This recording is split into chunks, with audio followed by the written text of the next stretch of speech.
Good afternoon. Hope you're all doing well. Thank you for coming and welcome to Grow in the YWCA. My name is Melinda Isasi, and I have the honor of serving as the CEO of Grow and as a Grand Rapids City Commissioner. Throughout the pandemic, Governor Whitmer has been focused on our Michigan economy and absolutely never forgetting the families, businesses, business owners, neighbors, and all those that drive our diverse economy. As we put this pandemic behind us, we have a once-in-a-lifetime opportunity to build a better normal for our great state of Michigan. As a CDFI, Grow seeks to be a maximizer to our entrepreneurial partners. We have lending options and technical support, and we also know that our entrepreneurs have the lived experiences and that they best know what they need to continue to invest in local communities and also to create generational wealth. That's why I'm so excited that the Michigan Main Street Initiative for Small Businesses does just that. It answers the call of our small businesses. This series of investments will put critical capital needs into our economy. The $300 million of investments will support key areas like mortgage, rent, payroll, and taxes. And what of a special importance is an earmark of $25 million for businesses with less than 9 employees. These are absolutely the types of businesses that represent over half of businesses here in Michigan, and we also know that a high percentage of women-owned, people of color, Black and brown business owners. We look forward to working with the governor, our local partners on the ground, entrepreneurs here in our West Michigan community to make sure that we are building back a greater and better Michigan that is equitable and prosperous for all. And with that, it is my great pleasure to welcome the governor of our great state of Michigan, Governor Gretchen Whitmer. Thank you. Thank you, Melinda. Thank you. Well, thank you. I'm really happy to be here. This is a great moment and a great part of our state, and I'm always so happy to be back in Grand Rapids. Melinda, thank you for the work that you're doing and for being a part of this today.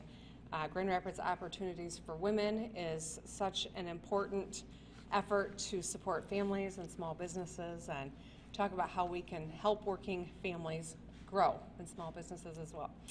Alita, thank you as well. I'm so glad for your leadership, and Jeremiah, glad to be sharing the stage with all of you. I want to recognize Shannon Cohen from Shannon Cohen Inc.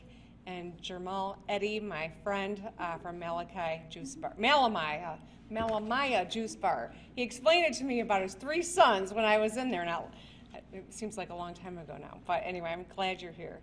So, thanks to the vaccines, we are seeing life quickly start to return to normal, and that's great news. Over 60% of American adults have gotten their first shots, and here in Michigan, we're pretty close to that number as well. Our recovery continues to pick up steam. Michigan's unemployment rate is now 4.9%, which is a full percentage point below the national average. We have added 968,000 jobs over the past year, and we still have a lot of work to do, no question, but things are moving in the right direction. And I've spoken before about the unprecedented opportunity that we have right now in this moment. It's been a long, hard year, but we are poised for great growth, and we've got huge opportunity in front of us. With billions of dollars from the federal government to aid our recovery, we've now found ourselves where we once predicted we'd be in about a $3 billion shortfall. We now have a $3.5 billion surplus.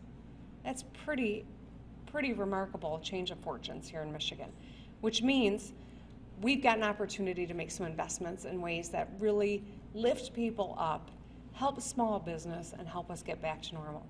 So today we're here to talk about putting Michigan back to work with better jobs and bigger paychecks. There are 3 broad economic issues that we face as we continue our comeback. One is higher wages. They're necessary to open roles and to attract applicants. 2, small businesses. Small businesses need capital to ramp up hiring and to boost investment in internal operations. And childcare. Childcare remains out of reach for many families with young children who want to return to work but can't. So I'm sure you've heard about each of these challenges individually, but the truth is that all 3 of these things are interconnected. We cannot make meaningful progress in this space unless we address all of them. So today I am outlining steps that we're taking to tackle these three challenges and help families and small businesses thrive. So let's begin with Paychecks. No one should work a full-time job, 40 hours a week, and still struggle to take care of their family. We can help Michigan's businesses raise wages and attract more applicants for open positions. Demand for nearly everything will increase as life continues to get back to normal. And nearly every business needs to and is working to ramp up operations and to hire people to keep up. So to increase wages, we are proposing the Michigan Bigger Paychecks, My Bigger Paychecks. The plan will ensure that Michiganders earn at least $15 an hour by giving businesses grants to cover the difference between existing hourly wage and $15. So the state can help increase those wages, help small business, and certainly help the workforce. The grant would last 3 months, and for the next 3 months, businesses would have a pledge and they would be required to retain the employee and keep the wage at $15 an hour. Now, these grants will be offered on a first-come, first-served basis and include clawback provisions that would go into effect if a business broke their promise to their workers.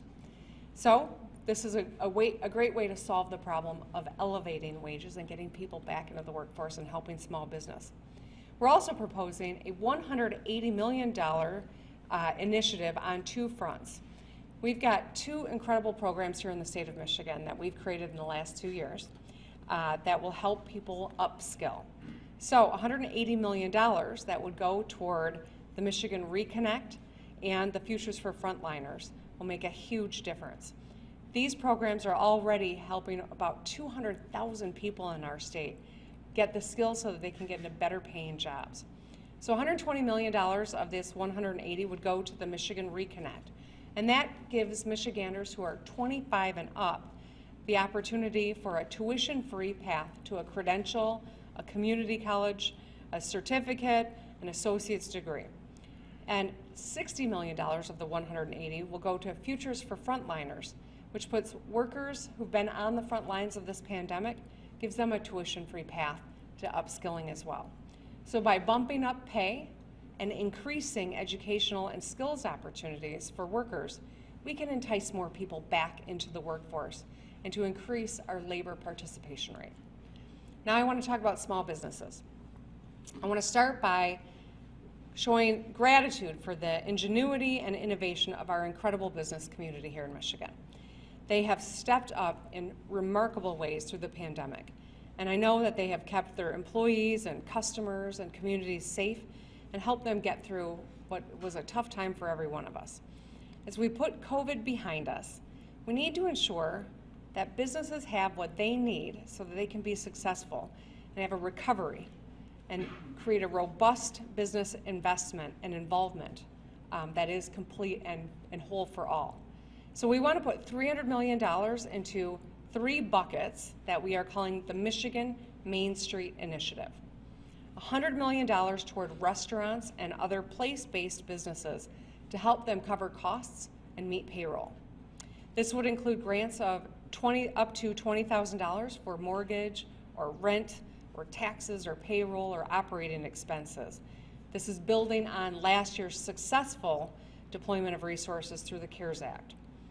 We're dedicating $125 million to small businesses who've been left out of other incentives that we have been able to provide and organizations that support them. So this includes grants for community development financial institutions, or CDFIs, who provide loans to businesses that have been unable to access federal PPP loans. Grants specifically for businesses with less than 9 employees, which is more than half of the businesses here in Michigan, as Melinda said. Many of these smaller firms have had issues accessing capital through traditional programs, and we're really proud to be able to tailor resources specifically to help them succeed. And finally, we would include $75 million in grants for startups. Now, this would include $50,000 community planning grants to help design the ecosystem based on the needs and gaps of a particular location.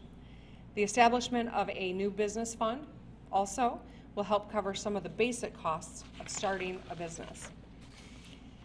And we are proposing expanding Michigan's WorkShare program. Now, this is a tool that a lot of employers have used through the pandemic to avoid laying off their workforce. Now that same program can be used by businesses to bring on new employees and help them restart. So Michigan has led the nation in WorkShare. We're really proud of this. We helped a lot of businesses because of our aggressive deployment. WorkShare is still available for businesses who want to bring their employees back that they had to lay off part-time. So, in fact, our WorkShare saved nearly 100,000 jobs this last year. That's a big deal. If the legislature acts, however, businesses will also be able to bring in new employees part-time without them losing their unemployment benefits. So this is a creative way to help piece together all these supports to help our workforce and families. This would significantly help with the hiring crunch that a lot of businesses across our state are facing, and would bring unemployed workers back into the workforce as they transition out of unemployment. And also this month, a waiver on work search requirements and for unemployment benefits expires, and so people are doing the search and trying to get back into the workforce, and that's something I think is important for people to know. We want to hire additional staff to help Michiganders get back into the workforce. So finally, the third piece that I wanted to talk about is childcare, because we know that there are working family members who are not returning to the workforce because they don't have childcare. They're worried about their kids. This pandemic has been hard on every one of us, and certainly while kids are resilient, they have felt the stress of it as well. And working parents, especially women, have been forced to reduce their hours or leave the workforce to take care of kids. Some are doing a double shift, working their day job and then trying to support virtual schooling. Neither of these is really sustainable in the long run. So Michigan needs our families to succeed, and regardless of whether a child is 12 months old or 12 years old, working parents cannot work or pursue work without high quality, affordable child care. And that's why in my budget, I proposed $370 million so that we could expand access to low or no cost child care for 150,000 Michigan families. We would keep providers open by providing federal stimulus and increasing child care subsidy rates. And we'd help schools open safely in person 5 days a week this fall. These are all important components of getting our workforce back. Every family has to make difficult decisions about who cares for the kids and how that gets pieced together when they are also need to put food on the table.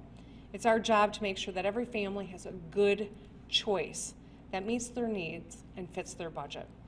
In the coming weeks, we'll continue to lay out more information on bold investments in childcare. And the forthcoming plan is going to keep facilities open and open up new sites and communities that don't currently have enough options. And I'll demonstrate how we can make more care available while raising pay for the professionals who care for our kids. We'll also detail our work on expanding access to high-quality preschool through the Great Start Readiness program, and emphasize our goal of having schools open safely in person 5 days a week this fall. I'll have a lot more to say about these things soon, but I wanted to mention it today because it is a part of this broader goal of helping people get back to work. By taking full stock of the challenges that we face, we can address them effectively and build Michigan back better after this pandemic. There's reason to feel hope, right? Our COVID cases and deaths and unemployment rates are down. Vaccinations and job growth and consumer and small business confidence is up. We have so much possibility in front of us. And with the Michigan Economic Jumpstart Plan, we can harness that energy and channel it to raise wages, invest in small businesses, and uplift families. So I look forward to engaging with the legislature and local communities and Michiganders across our state as we continue thinking through the best ways to use federal funds and our state surplus to turbocharge our economic recovery. I'm feeling optimistic about our future, there's no question, and I'm looking forward to delivering on all these fronts for the people of our state. We deserve no less, and this transcends any partisan lines. Getting our economy back up in a way that lifts all people in our state is good for everyone in this state. So thank you so much for participating. I really appreciate your leadership. Jeremiah, am I handing it over to you, right? All right.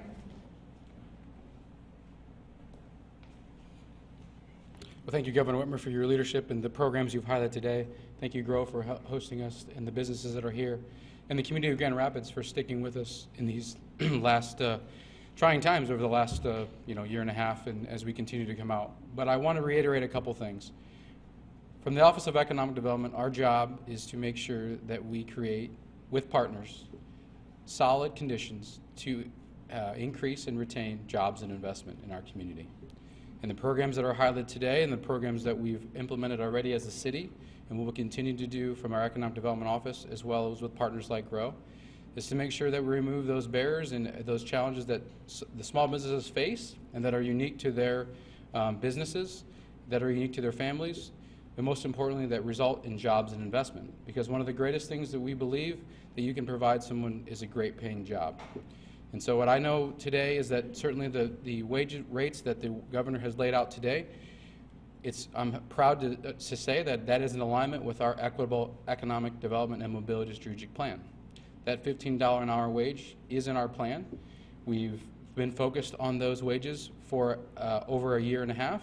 We will continue to do that in our strategic plan, making sure that we help businesses through the programs that the governor has highlighted today and through other means to put them in the best position to be able to do that and hire as many folks and, more importantly, expand their businesses and start their businesses in these times. And I must admit, while we've had a lot of challenges over the last year and a half, we've also had great success in business startups and folks that have really stayed the course. And in fact, you'll hear from one when I'm finished that has started this business in the middle of these trying times. But it's really important to understand that we have momentum in this city, we have momentum in the state, in this region, and we're committed to making sure that we are competitive not only in the Midwest, but truly globally, and making sure that that Western Michigan, and specifically Grand Rapids, is a place where folks from all across the world say, I don't know what's happening in Grand Rapids, but I know I need to be there because of the success stories that I've heard from businesses, friends, family, and frankly, I'm looking for a job, and I know that there's jobs available, and they're going to be paying fair wages as we've highlighted today.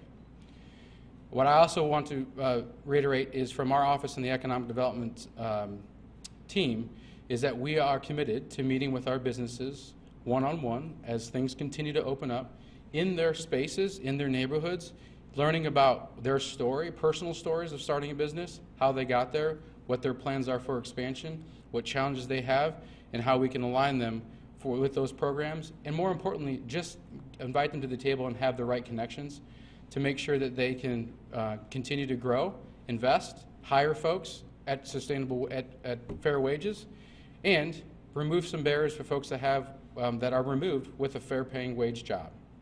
And so I want to thank again the governor for her leadership, the legislature, our city commission, our city manager, as well as Grow and many other partners that are too long to list.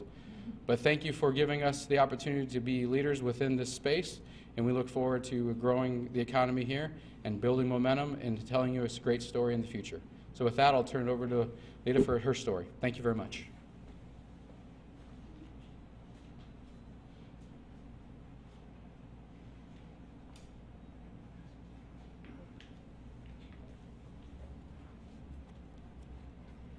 Hi everyone, my name is Alita Kelly and I am the founder of Southeast Market, a grocery store on the southeast side of Grand Rapids that operates through a sustainable and equitable lens. Southeast Market began as a dream to a tangible solution to food, environmental, and social justice issues I experienced and witnessed here in our community. During the pandemic, my business partner, Kara DeWitt, and I decided to invest ourselves into the answer to food apartheid and climate change by opening up Southeast Market. We took a chance despite blatant hurdles ahead of us as young mothers and women of color. We know we're not alone facing these obstacles. Many in our small business community also struggled to attract applicants with modest wages that small businesses can usually afford despite the pandemic. We see possibility in what could happen with additional capital for internal operations, but are separated from the resources to bring our strategic plans into fruition. Southeast Market was birthed during the pandemic, which means we were not eligible for many opportunities available to businesses in operation before the pandemic began. Today, I'm grateful to learn about Governor Whitmer's plan, which includes support for businesses like ours. Through the Michigan Micro Enterprise Support Initiative and the Michigan Small Business Smart Zone, Business Accelerator, and Resiliency Initiative.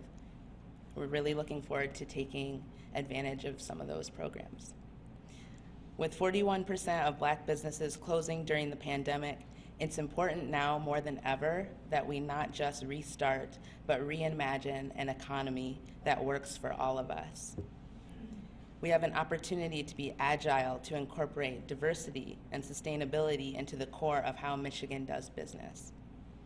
Governor Whitmer's plan today acknowledges the essential role of childcare and fair wages and how they play in the resilient, thriving economy of the future. We're grateful to our supportive community, staff, customers, and entities like Grand Rapids Opportunity for Women who have supported us since the beginning. We're excited to get to work empowering an economy more equitable and sustainable than the one we knew before. Thank you. Hey everyone, so we now have just a few minutes for questions and answers with the governor or any of our other speakers about Michigan's economic jumpstart programs. Governor, this morning the House Oversight Committee held a hearing on a report that the state may have undercounted deaths in long-term care facilities. And do you have any reason to believe that deaths may have been undercounted at all? Well, let me start with this. We built systems in the middle of a crisis to try to make sure that we had all of our organizations talking to one another on technology. And certainly we've had to make adjustments along the way to ensure that it's accurate and that we improve these systems. The self-reporting from some of our nursing homes, I think, came in staggered numbers, and people are going back and assessing to make sure that we have accurate counts. But I think every state in the nation is confronting this to some extent. I've got great confidence that ours are close, but certainly in the middle of everything that the world was confronting, there have been improvements along the way and have had to be improvements along the way. Governor, in the programs you described this morning, how much of that money is already available and how much of that needs to be appropriated and as part of the budget negotiation that's ongoing? Some of this is in the budget. So the child care piece was in my proposed budget, $370 million. The small business relief to help boost wages, would be some of the American Rescue Plan money that we're thankful from the Biden administration got over the finish line and has sent to Michigan and every state in the nation. So there's a little bit in each part. Hopefully we can get the legislature to do their appropriation job, and so we can deploy these resources. And this would be a great way to make sure that they get into communities and into our economy in a way that lifts people up as we recover from COVID. But the legislature would have to approve these funds still, even the CARES Act. The legislature has an important role in all of this, right? I mean, we've had billions of dollars that were sent to our state over 6 months ago that they still haven't completely appropriated. Every day that they are not deployed are days that businesses that are looking for workers could use some help. And so certainly they have an important role here, and I'm hopeful that they will get that process going. Yeah, Eric? And as part of this plan, you had mentioned a plan where part-time workers can still get their unemployment benefits. One of the biggest issues we've been hearing about is finding workers for these companies. If full-time jobs are available, why not incentivize workers to go towards those instead of part-time? There's an incentive in here for that as well, Eric. So we're encouraging, we want to make sure that we are giving people all of the incentives to get back to work so that they can take care of themselves and their families and not forego other opportunities that can help them get back on their feet. So you see a lot of states just kind of taking away help for people who are struggling. We don't think that's, makes a lot of sense in this environment. We want to help businesses pay greater wages so that there's a real incentive for people to jump back in. We also know that childcare is a barrier. If you are worried about what's going to happen with your kids if you go back to work, that's a complete barrier for a lot of people in our state, and that's one of the aspects why this Jumpstart plan really is comprehensive and not, one thing that is solving a problem that's got a lot of aspects to it. Yeah, Beth? Governor, the House Appropriations Chair has said he doesn't want to use federal funding for temporary programs or things that you'll have to sustain in the long term. It seems like these programs would fall into that after the money runs out, something would have to step in to keep that wage at $15 per hour. Do you expect opposition because of that? This is a 6-month plan to raise wages and get people back into the workforce. The market will drive what happens thereafter, but this is our opportunity to support businesses getting back on their feet and critically support the people that do the hard work who need to take care of their families. I know that there's a lot of rhetoric that comes out of the Capitol, but these are permissible uses of these dollars. Unlike some of the proposals that have come out of the Capitol, we can actually do this with these resources and think that this is a great way to support people, support families, and help small businesses too. Yeah. Governor, you mentioned that this transcends partisan politics, and you said the legislature has a role to play. Have you had any feedback from Republican leadership in the Capitol about this particular plan? Well, there's a lot of conversation around supporting businesses and helping people get back into the workforce, and that's why I think that this could be one of those issues that transcends the partisan politics that seem to permeate everything these days. The business community, I think, sees great value here. We've worked with a lot of different stakeholders to put this together, and I think this is a really smart solution to a problem that is universal. We want to make sure that as we solve it, we're actually helping people in the process. So I did have a meeting with the legislative leaders this morning. We talked about a variety of issues. We didn't specifically talk about this, but I know that we have shared a lot of the information that we've shared today, and we'll continue to do that. We have time for 2 more economic questions. Yeah, Governor, when it comes to these workers, I know employers are having a hard time filling some of these open positions. Some other states, I think, 20 now have considered or have actually dropped these extra unemployment benefits from the federal government. Are you considering that at all here in Michigan?